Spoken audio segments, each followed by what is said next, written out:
Praise the Lord. परमेश्वर आप सबको बहुत आशीष करें। आज का ये दिन परमेश्वर ने हमें फिर से दिया है इस वचन के आधार पर आपसे बात करने के लिए। कल हमने कुछ बातें जो वचन से सुना था, नीति वचन 10वां अध्याय उसके दूसरे वचन से, तो वो बातें हमारे लिए आप फिर से सुन सकते हैं। परमेश्वर आपके जीवन में समझने के लिए सहायता करें। तो हमने पढ़ा था दुष्टों के रखे हुए धन से लाभ नहीं होता।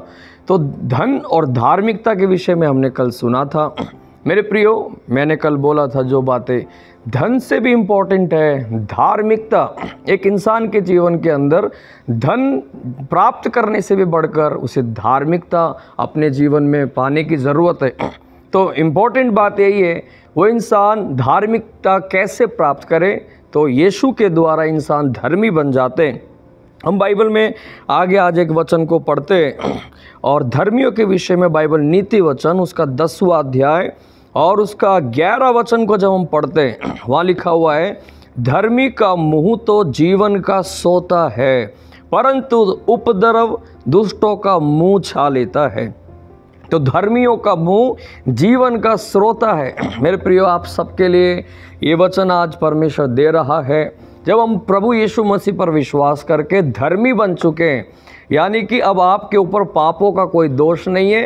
जितनों ने यीशु पर विश्वास किया वो सब धर्मी हैं। अब आपको और मुझे ये समझना है, हम अपने मुंह को आप समझ लेना ऐसे ही इस्तेमाल नहीं कर सकते। बाइबल में लिखा धर्मियों का मुंह जीवन का सोता है। अब हमारे जीवन में याद रखना है, हम हमारे मुंह को मृत्यु की बातों के लिए नहीं, नकारात्मक बातों के लिए नहीं, व्यर्थ बातों के लिए नहीं इस्तेमाल कर सकते, क्योंकि हमारे मुंह परमेश्वर ने अब जीवन का सोता बना दिया। हम जीवन की बातें बोलना है, हमेशा लाइफ को बोलना है। हम बाइबल में ऐसे बहुत सारे उदाहरणों को देखते हैं। जब एक समय बाइबल में देखते हैं, यीशु मसीह जब याईर की बेटी के घर पे गए और वहाँ पर उसकी बेटी मरने पर थी और मरी गई। जब लोगों ने आकर बोला गुरु को दुख ना दे क्योंकि बेटी मर गई है, याईर को आकर बोला और याईर डर गया।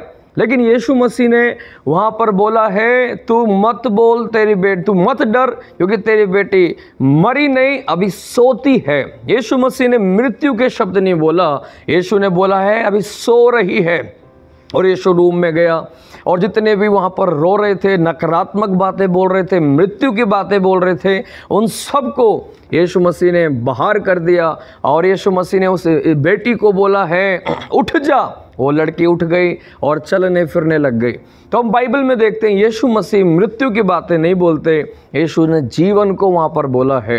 हम बाइबल में एक और उदाहरण देखते हैं, एलीशा के द्वारा परमेश्वर ने जो कार्य किया कि एक शुनेमिन नाम की स्त्री, उसका एक बेटा हुआ, जो बांझ थी, एलीशा ने उसके ऊपर भविष्यवाणी करी, उसको एक बेटा हुआ और वो बेटा कुछ सालों बाद मर गया। मरने के समय वो शुनेमिन स्त्री एलीशा के पास जा रही थी, बीच रास्ते में गेहजी मिला और उसने उससे बोला है कि तुझे क्या हुआ, सब ठीक तो है? उसने बोला हाँ, सब कुछ कुशल है, सब कुछ कुशल है। हम बाइबल के अंदर दूसरा राजा 4 अध्याय में उस घटना को देखते हैं। तो मेरे प्रियो, आपसे मैं बोलना चाहता हूँ, उस स्त्री ने बोला है सब कुछ कुशल है, जबकि बेटा मरा हुआ है, लेकिन उसने मरा हुआ नहीं बोला, उसने सब कुछ कुशल है। और वो जब एलीशा के पास गई है और एलीशा ने उसके घर में आकर उस बेटे के लिए प्रार्थना किया, बेटा फिर से जी उठा। उस माँ ने नहीं बोला बेटा मर गया, उसने बोला सब कुछ कुशल है। मृत्यु की अवस्था में भी उसने पॉजिटिव बातें बोला, जीवन की बातें बोला, और वो उसने अपने लाइफ में देखा है। मैं आपसे भी बोलना चाहता हूँ, बाइबल कहती धर्मियों का मुंह जीवन का सोता है। आज अवस्था चाहे कुछ भी हो, लेकिन हम सब लोग जीवन की बातें बोलना, लाइफ को बोलना है। जो हम बोलेंगे वो बातें प्रकट हो जाएगी, हमारे घर में हो जाएगी। पिछले दिनों पास्टर जी भी इस विषय पर बातें कर रहे थे और ये बहुत ही सुंदर और बहुत बड़ा विषय है। हम इसको और भी गहराई से सीखने के लिए आप खुद भी बाइबल को अच्छे से पढ़ें और समझने की कोशिश करें। लाइफ बोलें, धर्मियों का मुंह जीवन का सोता है। हालेलुया। परमेश्वर आपको इस वचन से आशीष करे। अपने मुंह से धर्मी लोग जीवन की बातें बोलना है हमेशा, अपने घर में, अपने परिवार में, सब जगह। प्रभु आपको आशीष करे। आए मिलकर प्रार्थना करें। प्यारे परमेश्वर, हम धन्यवाद देते हैं इस वचन के सुने जाने के लिए आज सुबह जब ये वचन लोग सुनते, आज इनके ऊपर अनुग्रह दे, हम सबके ऊपर। हम जाने के धर्मियों के मुंह में जीवन की बातें होनी चाहिए।